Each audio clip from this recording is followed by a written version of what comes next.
a organização didático-pedagógica da proposta colocada em discussão, mas também o próprio corpo docente e a própria infraestrutura que existente. Então, no caso de educação à distância, como o professor Arthur ressaltou e a professora Carmen, aí surge um fato novo, que é importante, que é exatamente em função das mídias que serão utilizadas, certo? Dois aspectos têm que ser levados em conta. Hoje, no curso presencial, o aspecto de titulação é muito estimulado, muito acompanhado. No caso de curso de educação à distância, deve ser acompanhado, no caso dos docentes envolvidos no projeto, certo? Realmente a preparação dos docentes naquele tipo de metodologia que será utilizada. E do outro lado, quando se fala nas condições de oferta, é a própria infraestrutura daquela mídia que está sendo utilizada. Se for áudio, tem que se verificar essa infraestrutura, se for televisão, se for computador e assim por diante. Inclusive, eu queria voltar um pouquinho, que eu não vejo de uma forma tão assim, sem esperança, como o professor de Teotônio Vilela viu, assim, colocando como contraponto a perspectiva, como se tivesse uma parafernália tecnológica por trás da educação à distância, e na realidade isso não é propriamente, é uma visão um pouco reduzida. Então tem mídias, como os dois companheiros de mesa ressaltaram aqui, tem mídias apropriadas para cada situação, cada projeto tem que ter uma mídia. Então, sendo bem objetivo, no caso do curso de graduação, essas coisas têm que ser levadas em conta e a instituição que o está administrando tem que ter a condição de ser credenciada para tal. Sem um credenciamento, ela está à látera, isto é, ela está ao lado do que realmente deveria existir. E o desdobramento disso deverá acontecer o não reconhecimento do seu diploma, já que é um curso de graduação, e uma série de consequências que a vítima vai ser o próprio estudante. Tá joia. Vamos agora à participação do Estado do Pará. Acompanhando os debates sobre a educação à distância por toda essa semana, nós tiramos vários proveitos porque vários pontos ficaram claros para nós agora. E esses esclarecimentos, eles servirão de fundamentação para as nossas ações aqui no Estado do Pará. Agora, quanto à questão da legislação em educação à distância, nós temos ainda algumas dúvidas. Há o Decreto Federal de 98, que regulamenta a educação à distância, em geral, mas o que nós gostaríamos de saber é quanto ao ensino médio e a educação profissional. Há algo específico? Ou isso fica a cargo dos conselhos estaduais? Ok, professora Carmen, gostaria de responder? Pode responder. Posso responder, Arthur também. Não, o ensino médio e o ensino fundamental, e o técnico profissionalizante, eles estão a cargo dos conselhos estaduais. Cada conselho é que está legislando, os conselhos, o Conselho de São Paulo já tem uma deliberação, o Conselho do Distrito Federal já tem, do Rio de Janeiro também, e os outros conselhos estão se preparando para as deliberações sobre a educação à distância no ensino médio e fundamental, e técnico também. Essa fiscalização da educação à distância, a quem cabe? No caso, a senhora já explicou com relação ao ensino médio. E ao ensino fundamental e ao graduação, pós-graduação? A quem cabe fiscalizar isso, professora Arthur? Olha, em verdade é o seguinte, o decreto que a professora se referiu, não me lembro o número. 98. Não importa, né? O decreto, não vamos dizer se devido ou indevidamente, mas ele delegou competências aos estados, aos sistemas de ensino, e nos estados onde há conselhos estaduais, o órgão normativo desse sistema é este conselho. No estado onde há esse conselho estadual, nem todo, a partir da lei 93, 94, não é obrigatória a figura do Conselho Estadual de Educação. Nos estados onde há conselho, esse conselho é o órgão que normatiza e, portanto, normatiza também a educação à distância.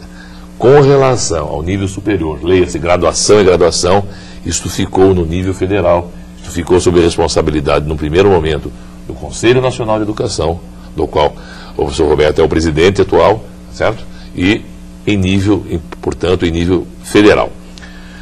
No caso, então, dos estados, os estados têm as suas posições mais ou menos parecidas. Respondendo à professora ainda, o que nos parece mais adequado, nos casos do projeto de educação à distância, que não haja muito mais norma do que o decreto. O decreto já normatiza o suficiente para os conselhos fazer.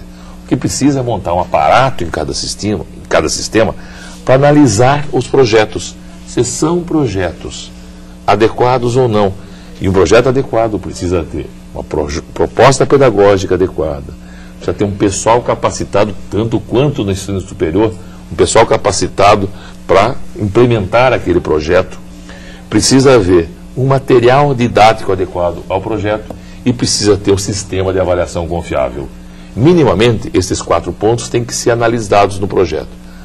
Com a nossa experiência em São Paulo, eu ousaria dizer que muito menos do que regras para apresentar burocraticamente isto ou aquilo documento, à semelhança do que erroneamente vem acontecendo no ensino presencial, vamos começar certo desta vez e vamos fazer uma efetiva análise do projeto para que a gente credencie quem tem mérito para desenvolver, ao invés de autorizarmos sem critério para depois correr atrás para enxugar a poça. Tá certo.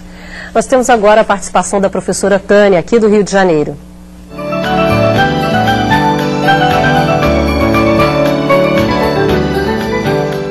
Olá, Tânia, obrigada pela sua participação, pode falar. Obrigada a vocês de estarem proporcionando esse programa que está sendo muito útil para nós e principalmente as formandas do 3º ano do Instituto de Educação Governador Roberto Silveira. Assistindo às citações dos artigos da LDB logo no início do programa e ouvindo a fala da professora Carmen, gostaríamos de saber se dentro de uma situação emergencial no ensino fundamental do artigo 32, como ficará a situação do aluno brasileiro nesse processo? E quais serão os instrumentos tecnológicos de uso? Obrigada. Ok, professora Carmen. Do Japão, Olha, o instrumento tecnológico vai depender do projeto, quer dizer, onde está o aluno tem acesso ao computador, pode ser para o computador. Se ele não tem acesso, tem que ter outro tipo de material, televisão, material impresso, pode combinar os materiais todos. A tendência hoje é justamente essa convergência dos materiais. E convergir também momentos presenciais com momentos à distância. A situação do aluno brasileiro está plenamente amparada pela legislação e vai depender de cada projeto e principalmente de quem é esse aluno. Estou fazendo educação à distância para que aluno? Isso é que é fundamental. Ok. Vamos novamente ao Teleposto do Pará. O tema de hoje é muito importante porque ainda existem algumas questões sobre a regulamentação, sobre os cursos através da educação à distância que precisam ser esclarecidas. Uma das questões que os convidados podem esclarecer é quanto ao reconhecimento dos cursos a nível superior realizados por instituições estrangeiras, como é o caso da UNED. Ok, professor Bezerra, gostaria de responder? Na realidade, o reconhecimento de cursos de graduação por instituição estrangeira, se o curso for de responsabilidade da instituição estrangeira e essas etapas preliminares de ter um projeto de uma instituição do sistema educacional brasileiro submetendo ao Conselho Nacional de Educação, se for um projeto isolado de uma instituição estrangeira, então ele não terá reconhecimento. E se por acaso for um projeto que tenha um certo consórcio, certo?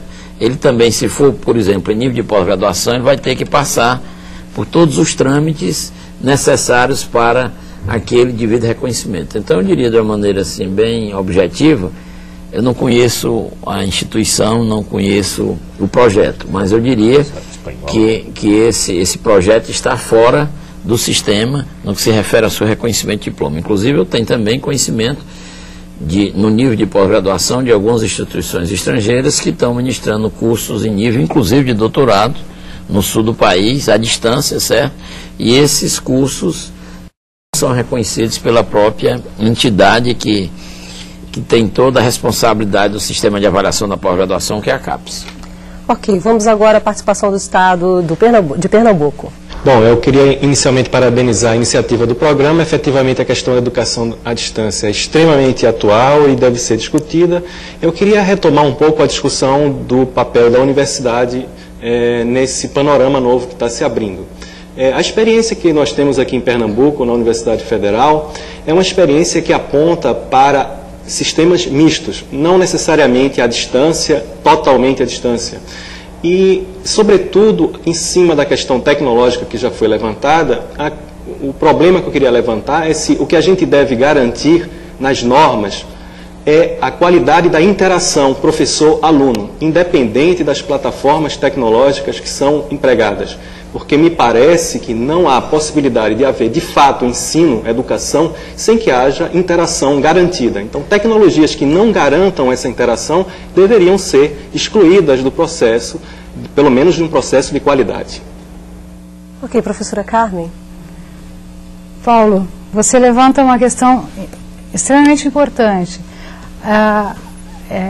É fundamental mesmo que haja interação entre o professor e o aluno num curso à distância. Em nenhum momento num curso à distância o aluno pode se sentir abandonado.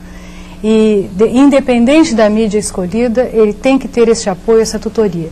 Eu queria dizer que nós estaremos colocando na página do MEC, daqui a umas 2 semanas, alguns indicadores de qualidade de cursos à distância, justamente para orientar as instituições que querem oferecer cursos e os alunos que querem fazer cursos à distância. Porque muitas vezes o aluno também pensa que é muito fácil estudar à distância, e na verdade não é.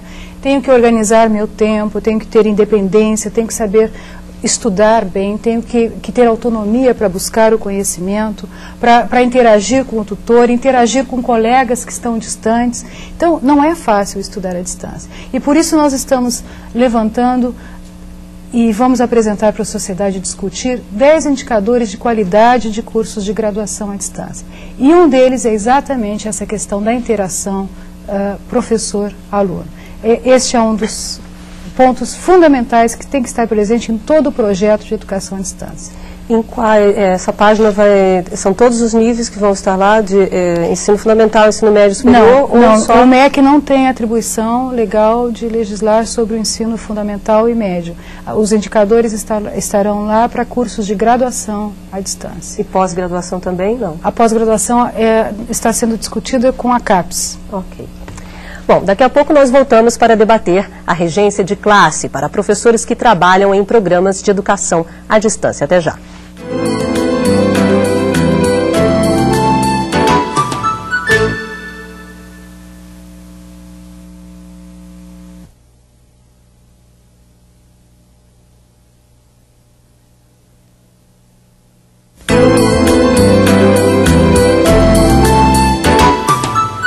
Abrir este bloco com uma pergunta. As tecnologias influenciaram os planos de carreira do magistério? Como fica a situação de um professor de um curso de educação à distância? Ele tem direito à regência de classe? O conceito de regência de classe se estende aos professores que trabalham com tecnologias interativas.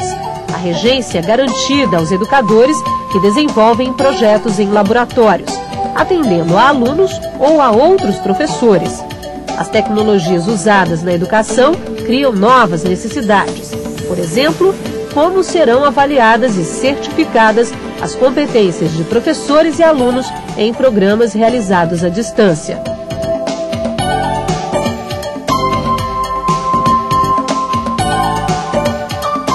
Olha, eu acho que, até por tudo que nós estávamos falando aqui, o conceito do trabalho docente pode mudar nos projetos de educação à distância. E enquanto os professores todos eram contratados em função de horas-aula, de jornada de trabalho, evidentemente, conforme as coisas acontecerem, este conceito de contratação, o próprio conceito de regência é outro. A regência é um conceito próprio do ensino presencial. Portanto, deve mudar em função de uma situação nova da educação à distância. As normas de contratação no serviço público, com certeza, não estão adequadas para a nova situação. As normas não estão adequadas.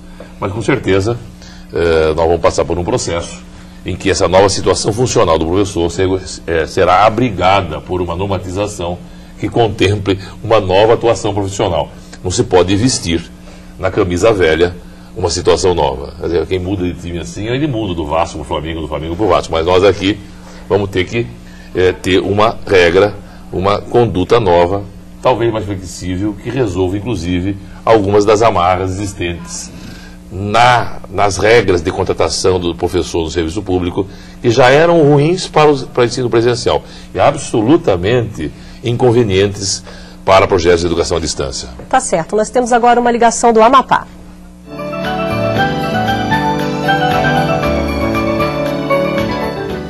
Olá, quem está na linha? Meu nome é Nathaniel. Estou falando do Teleport.